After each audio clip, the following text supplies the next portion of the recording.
Bienvenue dans Histoire et Mémoire, bienvenue dans cette résidence, la résidence de Frantz Fanon entre 1953 et 1956.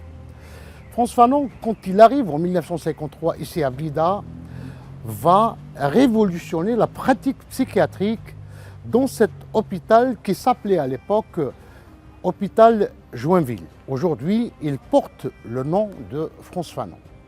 Il va prendre en charge d'une manière humaine, pour reprendre son terme, les patients algériens parce qu'il va adopter une pratique thérapeutique complètement innovante. C'est la sociothérapie. Nous sommes attendus dans cette villa par le professeur Mohamed Chakali qui va justement revenir avec nous sur le passage de Frantz Fanon dans cet hôpital. Un passage inoubliable pour tous les gens qui ont exercé avec Frantz Fanon. Donc du témoignage des infirmiers que j'ai eu l'occasion et l'honneur de rencontrer, avec qui j'ai travaillé pendant de longues années et qui sont malheureusement tous décédés, le personnel qui a travaillé physiquement avec Fanon, il n'en reste plus personne, mais ils ont laissé des témoignages forts. Il y a même des archives filmées de ces personnes qui nous ont raconté plein de péripéties de Frantz Fanon, que ce soit sur les 3 fronts que vous avez dit, c'est-à-dire soigner des malades, et pour ça il était inlassable. C'est-à-dire il circulait la nuit parmi les malades, il allait dans les pavillons.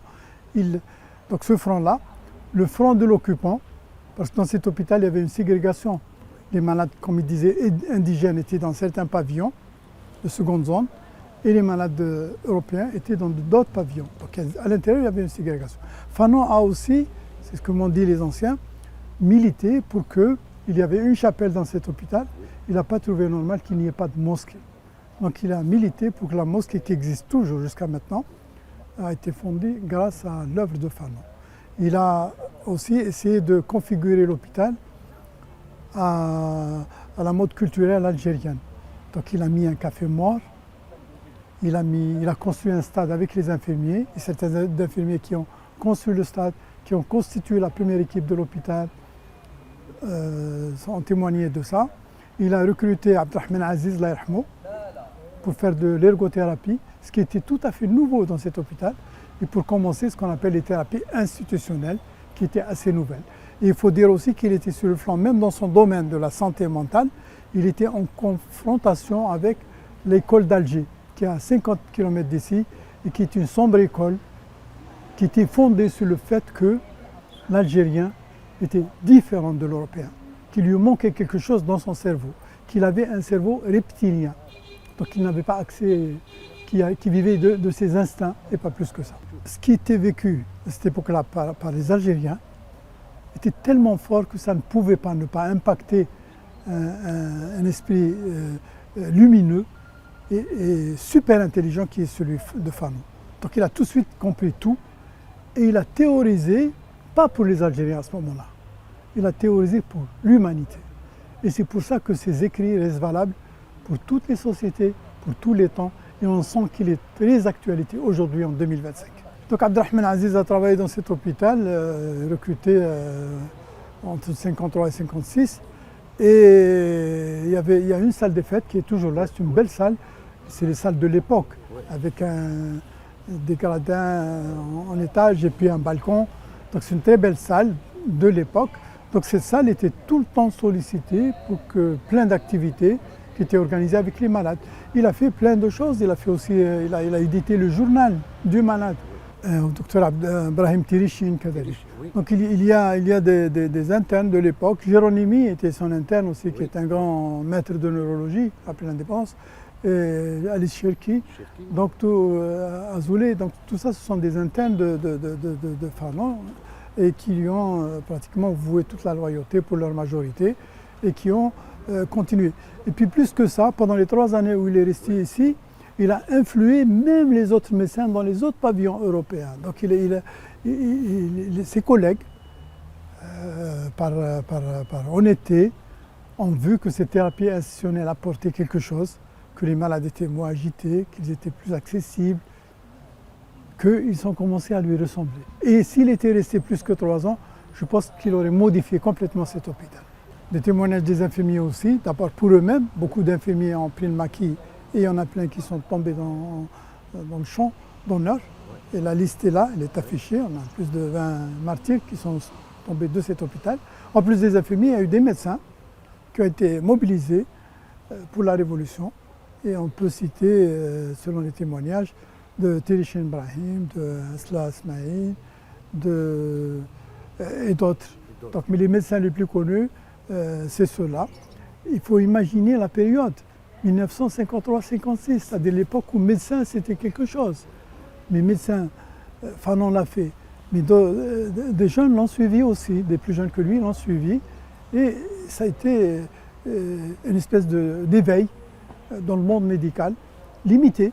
Mais il y avait aussi, nous devons aussi le reconnaître, l'apport de certains médecins d'origine étrangère. Je ne peux pas oublier M. Chollet, Grongo, Géronimi. Donc ce sont des médecins qui ensuite ont contribué à la construction de la médecine algérienne. Je me sens le devoir de le faire, pour avoir rencontré beaucoup d'infirmiers qui n'ont pas laissé tomber, pour avoir appris mes lectures de ses écrits, compris la démarche que peu de gens ont fait. Peu de gens ont fait. Laisser une vie tranquille en pleine guerre et aller, il faut le faire. Donc il l'a fait. C'est des choses qu'on ne peut pas ne pas reconnaître. C'est des choses aussi qu'on ne peut pas s'empêcher de transmettre à nos enfants, de transmettre à notre pays. Et je suis sûr que, ces lieux-là, s'ils étaient confortés, consolidés et renforcés par des intellectuels algériens, ils sont nombreux à avoir lu Fanon, à défendre Fanon, et des intellectuels aussi de partout dans le monde. Fanon est lu aux États-Unis, il est lu au Canada, il est lu en Inde, il est lu en Afrique du Sud. En Palestine. Partout. D'ailleurs, l'histoire de la Palestine est une actualité étonnante. On ne peut pas imaginer qu'en 1956, 1953, à l'époque où était la Fanon, des choses qu'il avait pensées à cette époque-là pouvaient être acceptées et lues et pouvaient contenir des événements que vit la Palestine actuellement, que vit Gaza actuellement.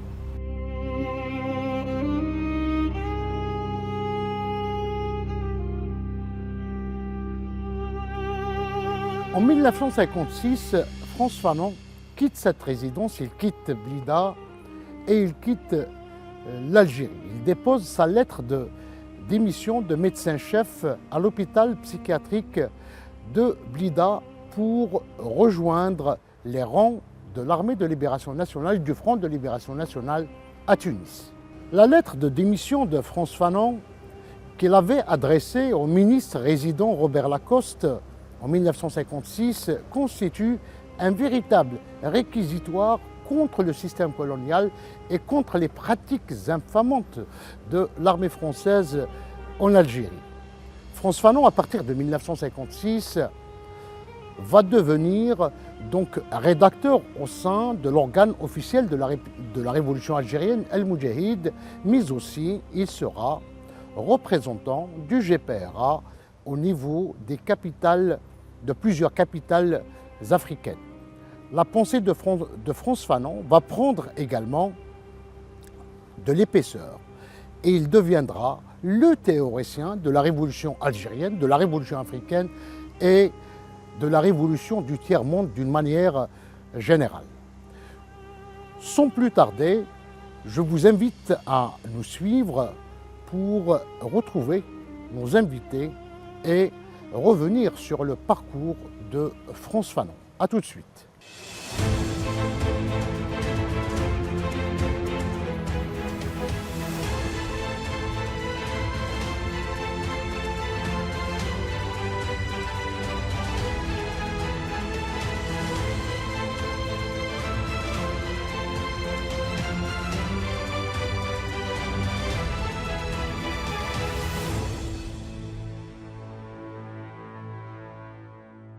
Bienvenue à toutes, bienvenue à tous. Vous l'avez compris, l'émission d'aujourd'hui sera consacrée au parcours et à la pensée d'un homme exceptionnel, Frantz Fanon. Pour évoquer le parcours, j'ai le plaisir de recevoir aujourd'hui le professeur en psychiatrie Chakali Mohamed et nous aurons par téléphone l'une des spécialistes, l'une des accompagnatrices de Frantz Fanon, Alice Cherki, et nous aurons également, à partir de Paris également, le sociologue Saïd Bouamama. Avant d'évoquer le parcours de Frantz Fanon, tout d'abord, place au sommaire de l'émission. L'émission d'aujourd'hui va se dérouler autour de trois axes principaux, à savoir le premier, Frantz Fanon et sa lutte contre le racisme et le colonialisme. Le deuxième axe sera consacré à Frantz Fanon et la révolution algérienne, et enfin la dimension internationale de la pensée de Frantz Fanon. Je vous propose d'écouter cet extrait de Frantz Fanon qu'il a consacré au racisme.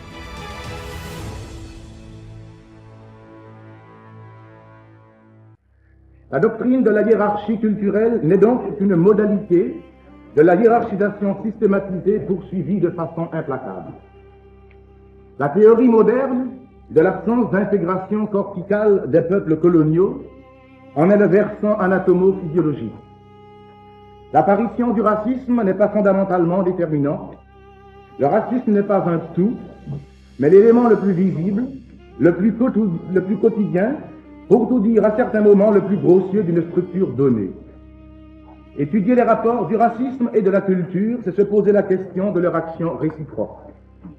Si la culture est l'ensemble des comportements moteurs et mentaux, nés de la rencontre de l'homme avec la nature et avec son semblable, on doit dire que le racisme est bel et bien un élément culturel. Il y a donc des cultures avec racisme et des cultures sans racisme.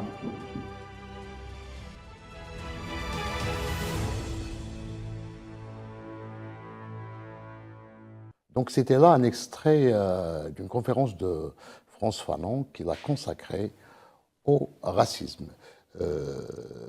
Professeur Mohamed Chakali, quand on parle du racisme, je pense que le mot est fondamental dans toute la pensée de Frantz Fanon dès le premier ouvrage, Peau noire, masque blanc, n'est-ce pas? Tout à fait, tout à fait. Merci beaucoup pour l'invitation. Et racisme, anticolonialisme vont ensemble. Et racisme sonne un peu comme un balancier quand on sait que Fanon a travaillé à Blida pendant 3 années à côté d'une école, sinistre école, l'école d'Alger. Donc il y avait une école d'Alger connue pour son racisme affirmé, et Frantz Fanon qui était dans une psychiatrie moderne, et c'est tout à fait contrasté, et on y reviendra. Avec nous, Alice Cherki. Alice Cherki, elle est psychiatre, psychanalyste. Elle a consacré l'une des meilleures biographies à Frantz Fanon. Madame Alice Cherki, bonjour. Bonjour. Je suis heureux que vous soyez parmi nous aujourd'hui, dans le cadre de cette émission qui sera consacrée entièrement au parcours et à la pensée de Frantz Fanon.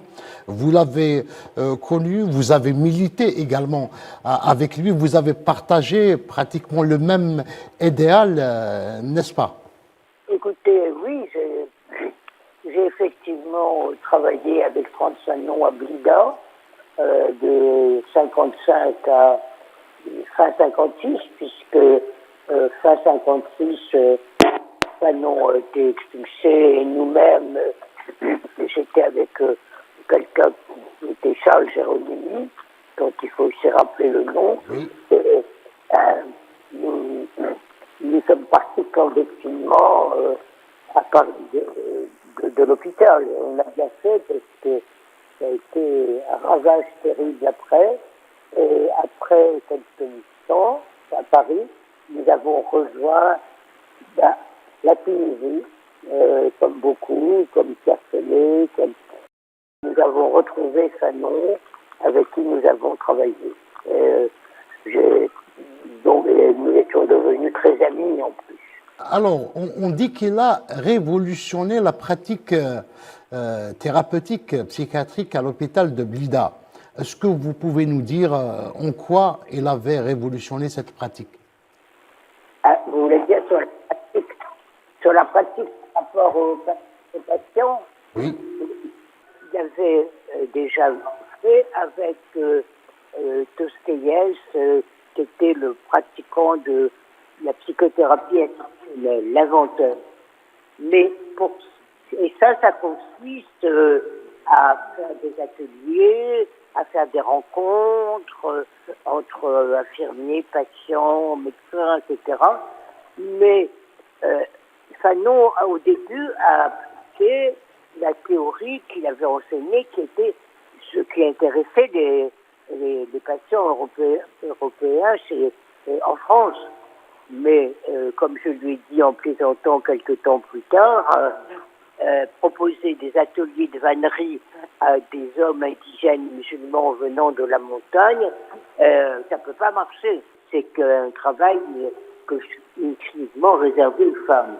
Et il se renseigne beaucoup. Il va un peu partout avec son premier interne Jacques Azoulay et il comprend ce qu'il faut mettre en place pour les hommes, c'est-à-dire mettre un café mort avec des jeux de dominos où les hommes peuvent venir échanger. Il fait réouvrir la petite mosquée qui à l'époque servait de grenier à foin, et les infirmiers qui au début étaient un peu sceptiques deviennent partie prenante. Je lui fais venir un chanteur pour chanter, voilà, et tout. Je peux pas tout vous décrire, mais et il promet la construction d'un stade.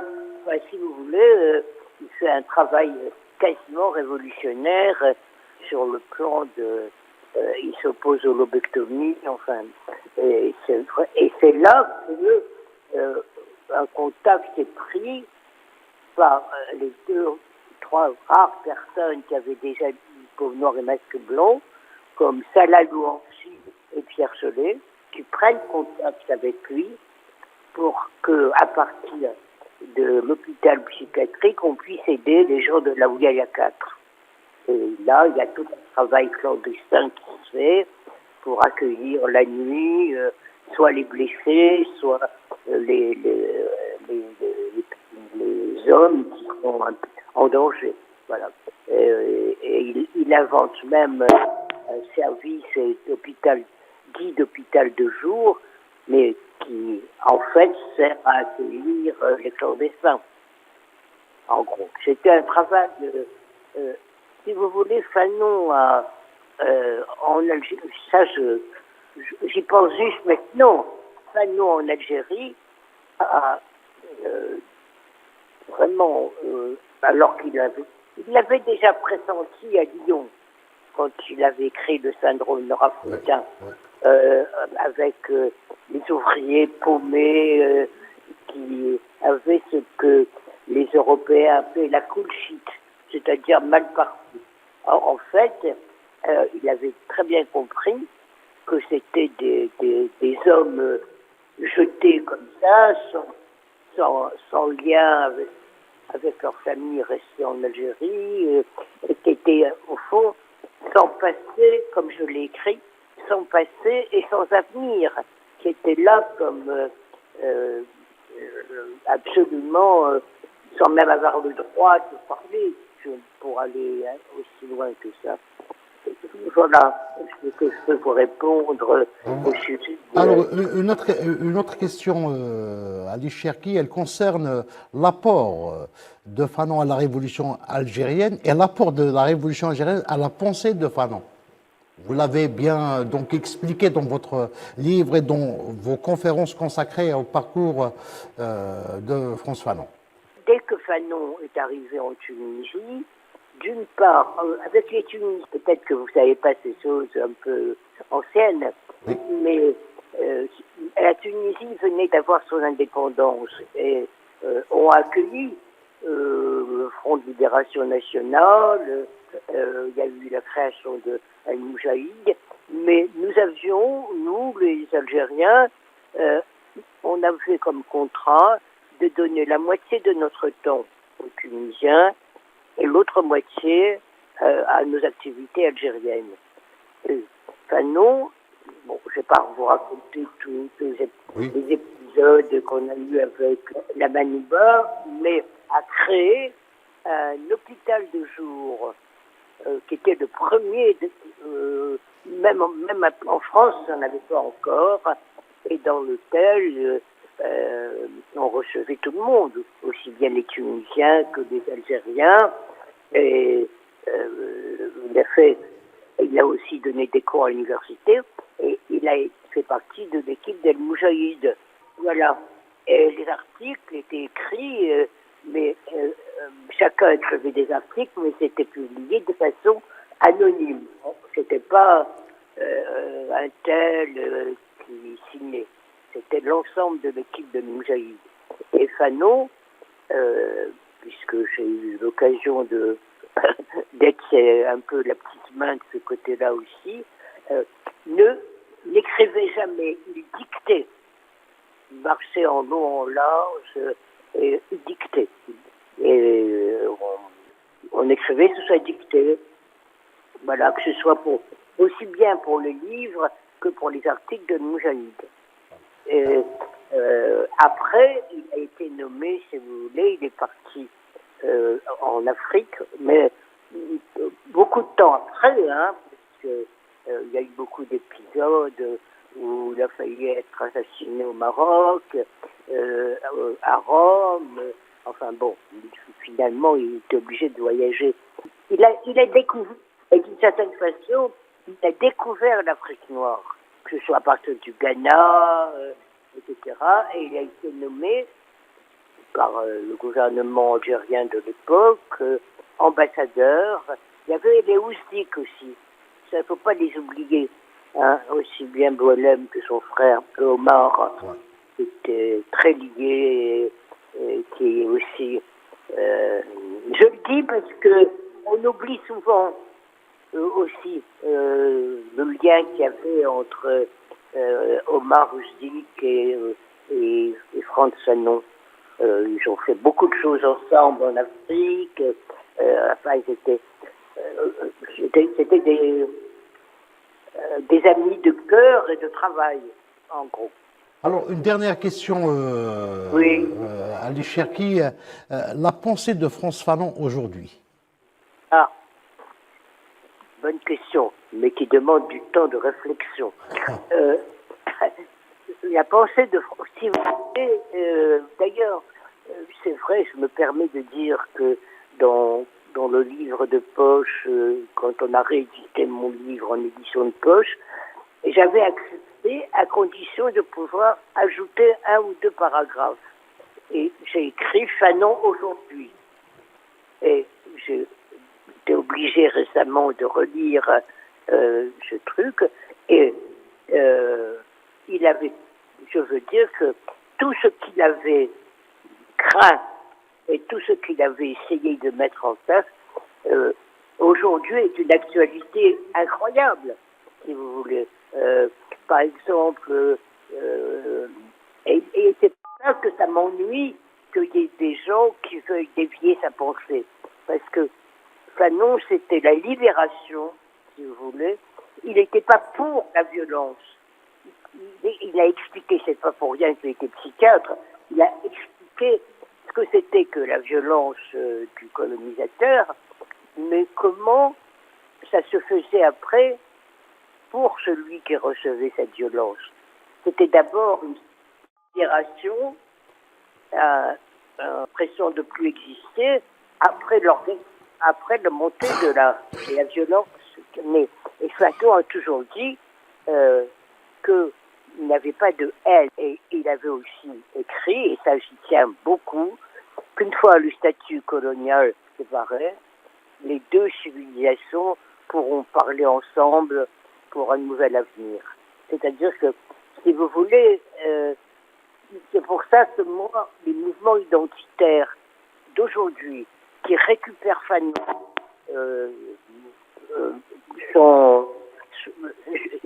sont vraiment à côté de la plaque. Voilà. Et c'est pour ça que je suis contente de pouvoir vous remettre les pendules à l'heure.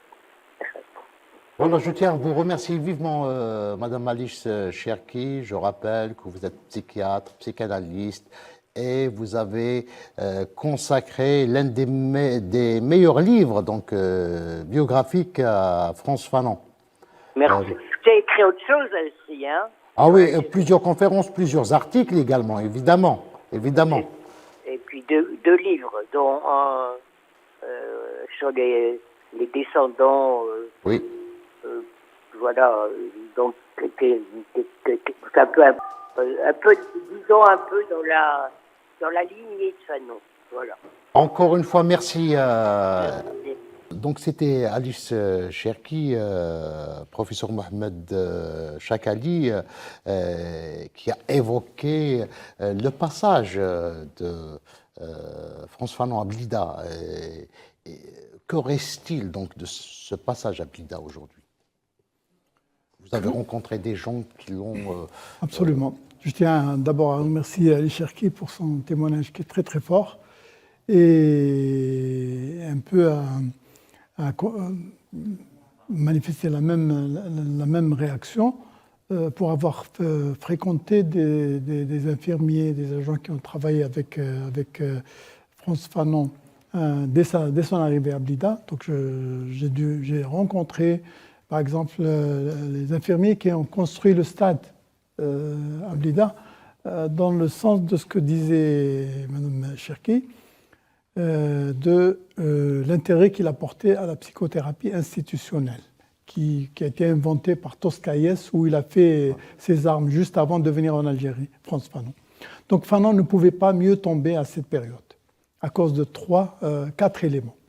Le premier, c'est le fait qu'en 1952, il a été inventé le premier médicament efficace contre les maladies mentales, la chlorpromazine, pas inventé par hasard, inventé pour autre chose, mais les vertus thérapeutiques en psychiatrie ont été découvertes en 1952. Donc 1952, lui, il arrive à Blida en 1953. Donc c'est le premier élément de conjoncture. Le deuxième, c'est la thérapie institutionnelle qui s'est mise en place en France grâce à des éminents spécialistes comme Toscaïès. Le troisième, c'est l'apparition des droits de l'homme avec la charte des droits de l'homme qui considère le patient comme un citoyen à part entière avec des droits humains. Donc c'était aussi la période. Le quatrième élément, c'est le génie de Fanon.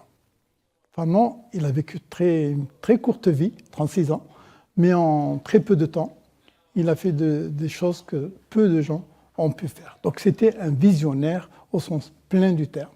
Ce que dit Mme Cherki est tout à fait visible maintenant. Ce qu'il a dit aux années 50 est tout à fait d'actualité aujourd'hui. Et plus que jamais, la pensée de Fanon reste plus que jamais d'actualité. D'actualité, oui. Parce que l'approche de Fanon, elle était très simple. En 3 ans, il a constaté qu'on ne pouvait pas soigner une plaie dans un endroit qui n'est pas stérile. Ouais.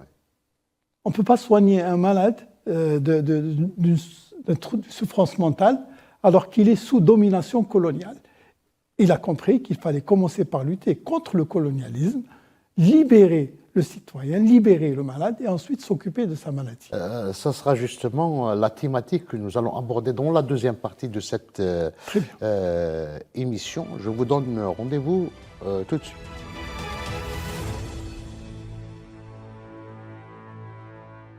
Nous sommes toujours avec vous dans le cadre de cette émission consacrée au parcours et à la pensée de Frantz Fanon. Nous avons abordé dans la première partie l'arrivée de Fanon en Algérie et la découverte donc de cet univers colonialiste marqué par le racisme. Dans cette deuxième partie, nous allons justement évoquer l'engagement de Frantz Fanon au sein de l'armée de libération nationale et son soutien au front de libération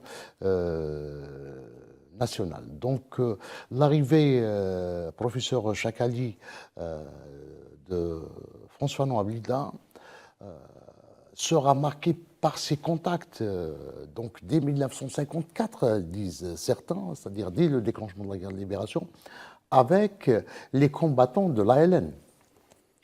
Tout à fait. il a dû en 3 ans donc, faire un diagnostic. En 3 ans de présence en Algérie, il a fait son diagnostic. Donc ça avait commencé par le constat qu'il avait fait de la situation du fait colonial. Du fait colonial avec la ségrégation. À l'hôpital, il y avait tout simplement une ségrégation. Il y avait des pavillons. L'hôpital de Blida où il a travaillé est fait de pavillons. Il y a 23 pavillons. Dans ces 23 pavillons, il y avait les pavillons indigènes et les pavillons européens. Déjà, même dans la maladie mentale, il y avait une ségrégation. Donc il a constaté ça. Et du témoignage des infirmiers qui ont travaillé avec lui, je retiens toute sa verve pour, par exemple, il y avait une chapelle, et bien il avait exigé qu'il y ait une mosquée, une salle de prière. Et il l'a obtenu. Il a exigé qu'il y ait un café mort, donc pour maintenir l'ambiance culturelle algérienne. Il a tenu à ce qu'il y ait un stade. Et il a fait la première équipe de football du pays, de l'hôpital. Il y a aussi le fait que Fanon avait tout fait pour que les autres collègues, les autres médecins qui étaient co-religionnaires de Fanon s'inspirent de sa méthode. Et effectivement, beaucoup des médecins de l'époque, à partir du témoignage des infirmiers qui étaient présents à cette époque-là, ont vu les résultats de la thérapie intentionnelle. Et ils ont commencé à devenir curieux, alors qu'au début, ils étaient assez hostiles à cette façon de voir révolutionnaire. Donc, mais ensuite, ils sont inspirés du modèle de Fanon, surtout qu'ils avaient, comme a dit Mme Chaki, à 50 km, une école complètement opposée et complètement hostile aux valeurs culturelles nationales de l'époque. Donc à ce propos, je vous propose de découvrir cet entretien avec votre collègue, le pédopsychiatre Idriss Terranti, et on revient juste après.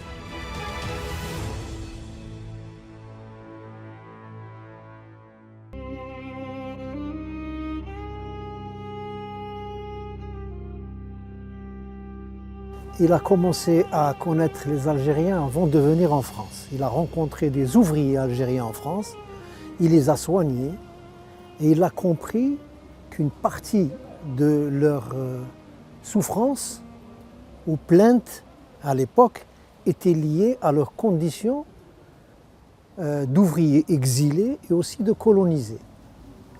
Il n'était pas pris au sérieux par les médecins psychiatres de l'époque, par les médecins en général. Ensuite, il arrive ici, il trouve un pays colonisé. Colonisé, ça veut dire que l'Algérien était dominé, nié dans son existence, et le pays appartenait aux colons. Et tous les autres étaient là comme des figurants. Ils n'étaient pas reconnus par le système colonial. À l'intérieur de l'hôpital, et en psychiatrie, il y avait l'hôpital et donc une faculté de médecine où la psychiatrie était enseignée, c'était la psychiatrie coloniale. Cette psychiatrie coloniale, qu'est-ce qu'elle dit? Son représentant, c'est Porot. À partir de ce qu'ils ont appelé une recherche scientifique, ils ont dit que le Nord-Africain, parlant de l'Algérien, est un être qui n'est pas totalement évolué dans son cerveau. Il est gouverné, mais c'est sa nature, hein, ce n'est pas une maladie, c'est sa nature.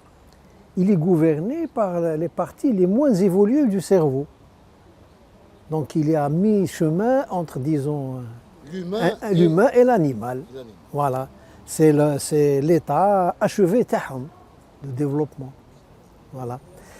Et il a découvert aussi une réalité, c'est que dans l'hôpital Frantz Fanon à l'époque, appelé l'hôpital Joinville, l'hôpital psychiatrique de Joinville, il y avait un seul hôpital comme ça, dans toute l'Algérie. Il y avait des milliers de lits et ils étaient tous pleins. Ils lui ont affecté un service à peu près de 200 lits, où en majorité des maladies, à l'époque on faisait la différence entre Européens et musulmans. On les distinguait comme ça, d'Algériens musulmans, ou d'Algériens tout court. Et ils étaient soignés un peu avec des méthodes entre guillemets, qui leur convenait. C'est-à-dire ils étaient enfermés. À l'époque, il n'y avait pas beaucoup de médicaments. Et bon, ils restaient là-bas. Enchaînés, bien sûr, enfermés. Il y avait la violence à l'intérieur même des pavillons, etc. Et il n'y avait aucune autre activité. Il y avait peut-être aussi parfois des médicaments quand cela arrivait, avec des méthodes de traitement très anciennes, comme l'insulinothérapie ou d'autres méthodes très anciennes. Mais c'est tout ce qu'il y avait. Aucune action de psychothérapie. Alors, qu'est-ce qu'il va faire? Premièrement, lui, c'est une personne qui est sensibilisée, qui est sensible à l'humain. Donc il voit en ces malades enchaînés des semblables, comme lui, qui aspirent à la dignité, à la liberté. Donc c'est la première des choses qu'il a tenu à faire. Donc les libérer, leur parler comme des personnes, en s'adressant à eux, en essayant de connaître leurs histoires, à les écouter. Ensuite, il a développé, il a dit ils ne peuvent pas rester comme ça enfermés dans ces pavillons. Et là, il a introduit ce qu'on appelle la psychothérapie institutionnelle ou sociale qu'il a apprise avant de venir ici et qui consiste en fait à créer un environnement qui ressemble à celui dans lequel il vivait. Alors qu'est-ce qu'il a fait? Il a construit un café mort. Il a introduit les festivités pour les fêtes religieuses. Il a construit une mosquée pour les malades algériens. Et il a commencé à faire des réunions de discussion en armes. Ils ont construit un stade pour la pratique sportive. Donc il a créé un environnement qui ressemblait plus ou moins à un environnement, entre guillemets, normal, qui prend en considération tous les besoins de la personne qui vit ici. Et cette méthode a eu beaucoup de résultats, donc elle a permis, les gens pensaient que dès qu'il allait libérer les malades, ils allaient envahir tout, casser tout, etc. et donc s'agiter. Ce qui était faux. Et au bout de quelques mois, les services sont devenus exemplaires. C'était une psychiatrie moderne qui tient compte de... parce qu'il a ramené même ce qu'on appelait des conteurs, hein, qui reprenaient les contes anciens, etc., des chanteurs. Tout le monde connaît ici Abdelrahman Aziz, et il a collaboré, il a travaillé beaucoup avec lui. Donc, ils ont injecté ce qu'on peut appeler de la vie dans ces services. Ils étaient devenus vivants et l'agressivité a diminué et beaucoup se sont améliorés. Bien sûr, il utilisait d'autres méthodes aussi, hein, des médicaments et tout ce qu'il faut, des psychothérapies individuelles, mais ces méthodes se déroulaient dans ce contexte général. Et c'est ça sa conception finalement de l'homme. C'est-à-dire que pour lui, l'être humain n'a de sens que s'il est bien dans sa communauté, dans ses liens sociaux, au-delà même de sa vie psychique. Et sa vie psychique ne peut pas s'expliquer à elle seule par des déterminants uniquement internes à lui, parce qu'il est constamment en lien, en communication avec son environnement. Et tout ce qui arrive dans son environnement se répercute sur lui. Donc à partir de là, ce qu'il a théorisé, c'est que le soin ne peut pas être univoque. On ne peut pas faire que de la psychothérapie, par exemple psychanalytique. On ne peut pas faire que du soin du comportement. On ne peut pas faire que du soin biologique. À eux seuls ne suffisent jamais pour rendre au malade mental sa liberté entière et son authenticité. Il faut qu'il soit réinséré dans son milieu. Hein, parce que pour lui, il considère que la maladie mentale est une perte de liberté. C'est-à-dire que l'individu perd ses capacités à se percevoir et à percevoir les autres.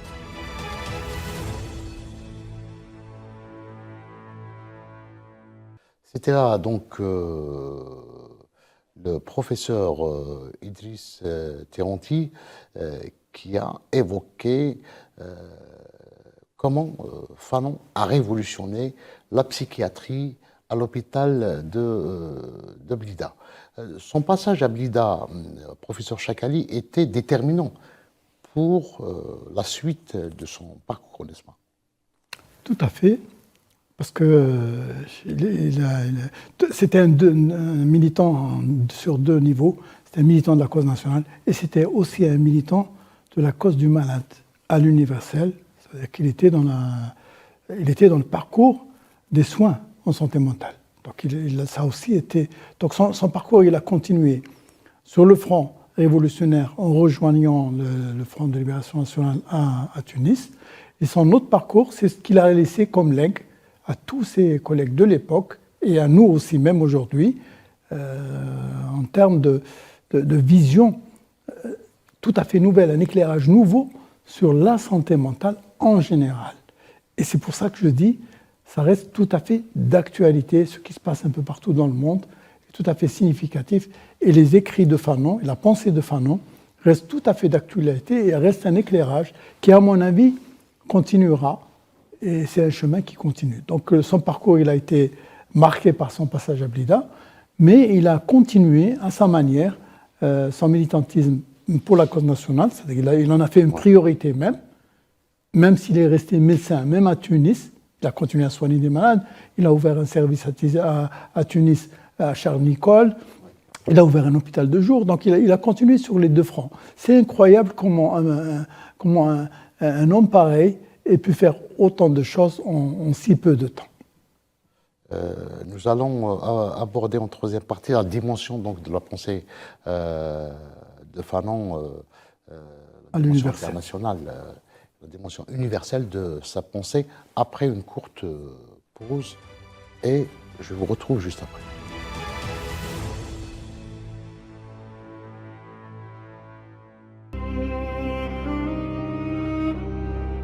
Un homme au parcours multiple, François Fanon, psychiatre hors pair, il était tout à la fois essayiste, anticolonialiste et tiers-mondiste. Ce militant infatigable qui est aujourd'hui lu et célébré dans le monde entier a épousé la lutte de libération nationale algérienne. Son engagement dans la révolution algérienne lui a permis d'approfondir sa pensée et de l'étendre à toutes les situations de domination coloniale dans le monde. Il a contribué vivement au rayonnement de la révolution algérienne à travers le monde. François Fanon meurt en 1961 et il est enterré conformément à son vœu en territoire algérien. Par son approche très personnelle des questions d'identité, de race et de domination, nourrie à la fois par son expérience de médecin psychiatre, de militant anticolonialiste et d'un théoricien révolutionnaire au service des peuples opprimés, dont il a nourri des textes sans cesse relus et redécouverts depuis leur parution. François Fanon est devenu, dans le monde entier, un héros de la lutte armée pour les indépendances. Un pionnier des études postcoloniales et un penseur critique du phénomène colonial et du racisme qu'il génère. Son œuvre majeure, Les damnés de la terre, constitue une référence pour tous les peuples et mouvements qui entreprennent de se libérer de la domination coloniale. Elle continue d'éclairer les luttes pour une libération effective de toute forme de domination, particulièrement à notre époque où les formes les plus brutales de domination ont tendance à ressurgir et même à prévaloir.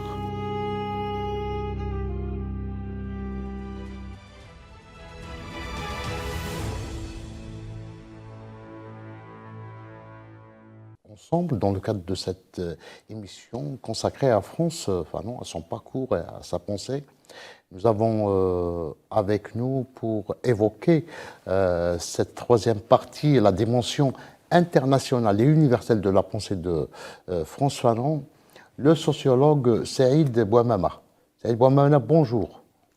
Bonjour. Saïd, vous avez donc consacré un travail extraordinaire à François Fanon et vous l'avez inséré dans le cadre des figures de la révolution africaine. Donc, Fanon a pratiqué un certain panafricanisme particulier, n'est-ce pas? Absolument, absolument. Frantz Fanon a d'abord été quelqu'un qui était le résultat de la colonisation, c'est-à-dire que, ayant grandi aux Antilles, Il a cru pendant un temps, il faisait partie de la minorité des indigènes colonisés qui avaient accès à l'école coloniale, et il pensait sincèrement aux idéaux, aux grands discours que tenait la République coloniale. Et puis il a été confronté immédiatement, dès son arrivée en France, il a été confronté au racisme, puis dans l'armée française, lorsqu'il s'engage, il s'aperçoit qu'il y a un traitement, un double standard pour les indigènes, et qu'à partir de là, eh bien, sa pensée va l'orienter vers une prise de conscience anticoloniale. Et dans cette prise de conscience, il va mettre au centre l'Algérie, puisque c'est là qu'il découvre le traitement dans une colonie de peuplement. Et il va donc construire un panafricanisme qui est un panafricanisme qui est basé sur le concret. Contrairement à beaucoup d'autres leaders, ce n'est pas l'approche théorique du panafricanisme qui l'intéresse. Ce qui l'intéresse, c'est le panafricanisme comme outil de libération. Et donc pour Fanon, décolonisation et panafricanisme vont de pair. Alors, est-ce que la conférence d'Accra de décembre 1958, la conférence des peuples africains, organisée par un autre militant du panafricanisme, Kwame Nkrumah, était déterminante dans la pensée et la perception de la domination chez Frantz Fanon? Je dirais plutôt l'inverse. C'est Frantz Fanon qui va contribuer à ce que la conférence d'Accra prenne un chemin qui soit beaucoup plus cohérent et beaucoup plus anticolonial. Lorsque Fanon arrive à Accra, l'essentiel des débats est centré sur l'idée de l'action pacifique pour la décolonisation. Et Fanon va mener un combat à Accra qui va amener l'ensemble des organisations africaines engagées pour les indépendances à accepter que le droit de légitime violence, autrement dit que c'est le colon qui est responsable de la violence, et que pour s'en libérer, tous les moyens sont légitimes, y compris la lutte armée. Et c'est grâce aux apports de Fanon et aux apports théoriques et politiques de Fanon à Accra que l'ensemble de la conférence va reconnaître le droit au peuple algérien de pratiquer la lutte armée qu'il menait et le soutien à toutes les formes de lutte du peuple algérien. Donc Fanon va être un des piliers de Accra. Il va aider à analyser ce qu'est le système colonial et la conséquence qui est que si l'indépendance n'est pas accessible par des voies pacifiques, eh bien le peuple colonisé est légitime à utiliser la violence révolutionnaire pour se libérer. Alors, il va faire connaissance de quelqu'un comme Patrice Lumumba, Kwame Nkrumah, Modibo Keïta, tous les leaders indépendantistes à l'époque. Est-ce qu'on dit qu'ils ont envisagé une autre dimension de la révolution africaine? Oui, c'est à ce moment-là, c'est lors de la conférence d'Accra, que se pose la question de quel type d'indépendance.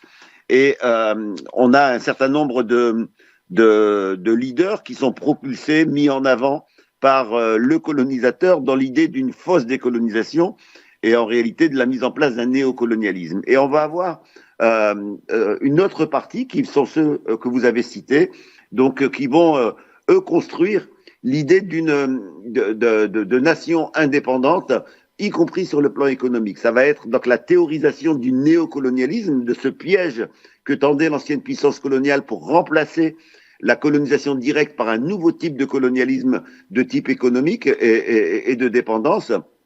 Et ces leaders qui va réunir tous les leaders des indépendances qui n'acceptent pas que l'indépendance ce soit simplement un drapeau et un hymne national, mais qui veulent pousser la décolonisation jusqu'à l'idée d'une souveraineté, y compris économique, comme seul moyen pour les peuples d'accéder à ce pourquoi ils se sont battus, c'est-à-dire à la souveraineté.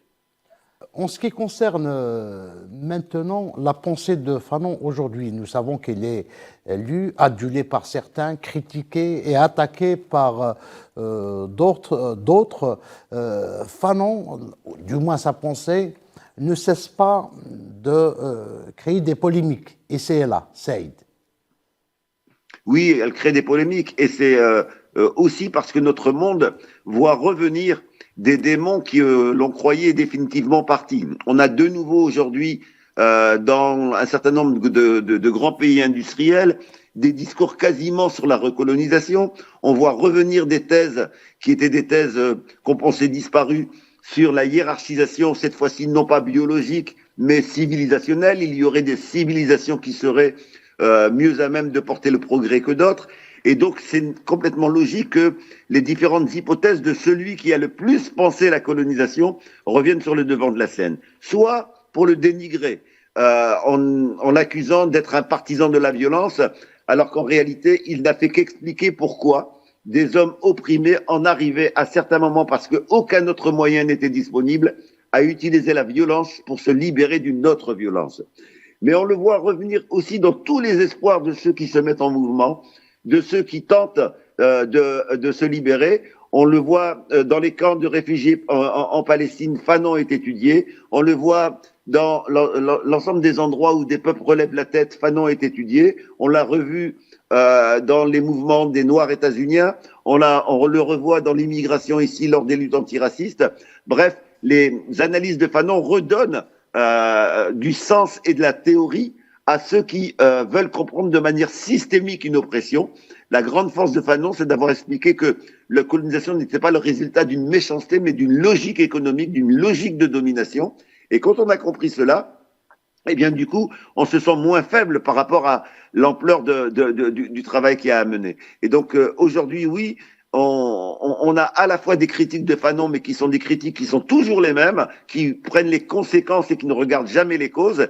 Et on a aussi des redécouvertes de Fanon par des militants d'aujourd'hui qui se posent la question de comment se libérer. Longtemps, la pensée de Fanon était l'apanage, ce qu'il appelait lui-même le tiers-monde. Mais ces dernières années, nous constatons que des chercheurs un peu partout dans le monde entier, s'intéressent à cette pensée. Saïd Bouamama. Oui, parce que Fanon a été un des rares à avoir montré que nous n'avions pas affaire simplement à des mauvais gouvernements du côté de l'Occident, nous n'avions pas affaire seulement à des effets sur les colonies, mais nous avions affaire à la fois à un système de domination, et c'est ce système-là qu'il fallait abolir, et que d'un autre côté, les dégâts ne concernaient pas seulement les pays colonisés, mais également les peuples des pays colonisateurs. Frantz Fanon soulignait que du côté des peuples colonisés, les dégâts sont des dégâts matériels, psychologiques, etc. On a assommé un peuple, on l'a génocidé, on l'a brutalisé, mais du côté des peuples des pays colonisateurs, on a introduit un sentiment de supériorité qui les amène à ne plus pouvoir analyser leurs propres intérêts. Et donc, Frantz Fanon, il est aujourd'hui également compris, utilisé, approprié pour comprendre les inégalités qui se vivent dans les pays anciennement colonisateurs. Et donc, il a une puissance universelle qui permet à tous ceux qui sont victimes d'inégalités de se reconnaître dans une même aspiration à l'égalité. Frantz Fanon est sans doute le penseur de l'égalité le plus cohérent que nous ayons connu jusqu'à aujourd'hui. Merci beaucoup, Saïd Bouamama, d'avoir répondu à nos questions. Excellente journée. Merci. Je reviens donc vers vous, professeur Chakali. Saïd Bouamama termine donc cet entretien d'une manière sublime en disant que Frantz Fanon reste le penseur, le meilleur penseur à avoir donc livré une pensée sur le colonialisme et sur donc le phénomène de la domination. Tout à fait. Ça a très bien été par son discours et vraiment, je le remercie. Donc ça rejoint un peu la question de l'aliénation coloniale et l'aliénation mentale. Ça va ensemble. Et finalement, le fait que Fanon soit un psychiatre n'est pas un fruit du hasard. Parce qu'il fallait considérer l'individu dans son environnement. C'est tout à fait les théories modernes actuelles de la psychiatrie. On ne dissocie pas l'environnement de ce qui est intrinsèque, ça va ensemble. Et même l'approche maintenant bio-psychosociale est fondée sur ça, bio-psychosocial. Donc il y a un trio. Et Fanon a été, pour ça, vraiment quelqu'un qui était en avance par rapport à son époque. Et c'était dû aussi à sa formation à la thérapie institutionnelle. Mais je voulais dire que dans tout ça, je voulais aussi revenir sur l'époque coloniale. Donc, on oublie souvent que il y a, dans l'environnement où était Fanon, l'hôpital où il a travaillé, l'hôpital de Blida, où il y avait 1000 malades et il y avait un millier d'employés, il y a une trentaine d'infirmiers qui sont montés au maquis et qui sont tombés au champ d'honneur. Il y a 2 médecins aussi, à ma connaissance, 2, Asla et Tirishin, qui sont aussi tombés au champ d'honneur. Donc il y a... et puis en plus, ce qu'on oublie aussi, c'est qu'après le départ, après l'indépendance, on n'avait plus de médecins. Qui a tenu l'hôpital, ce sont des infirmiers. Il y a occasion de leur rendre hommage aussi. Et une dernière question, aujourd'hui dans le cadre de... Vous êtes vice-président de l'association du musée... Des Amis du musée. Des Amis du musée France Fanon. Vous militez justement pour sauvegarder la mémoire de cet homme qui a marqué notre histoire, mais aussi l'histoire de tous les damnés de la Terre. Un peu pour parler de l'éveil de l'Afrique qu'a annoncé Fanon déjà à l'époque et que a tenu M. Bouamama aussi maintenant et qui est très d'actualité. En tenant compte de ça, moi je pense que s'il y a un socle capable de porter cette pensée, cette réflexion, c'est bien la demeure dans laquelle a vécu Fanon durant tout son passage en Algérie, à Blida. Donc c'est sa maison qui peut absolument abriter, regrouper une espèce d'espace de réflexion. Ça peut même être un institut, pourquoi pas, un institut pluridisciplinaire où en toute tranquillité, on reprend la réflexion, avec même à l'international, avec nos collègues africains, avec des collègues même dans le monde entier, et ils sont nombreux à demander à visiter cette demeure. Ça peut être un pôle physique capable de porter cette réflexion et de vraiment rendre à cet homme ce qu'il mérite. Ce sera le mot de la fin de cette émission. Je tiens à vous remercier vivement, professeur Mohamed Chakali. Je remercie également Alice Cherki et Saïd Bouamama qui étaient avec nous au téléphone. Je tiens à remercier l'équipe technique qui m'a aidé à préparer cette émission. Excellente soirée et à bientôt.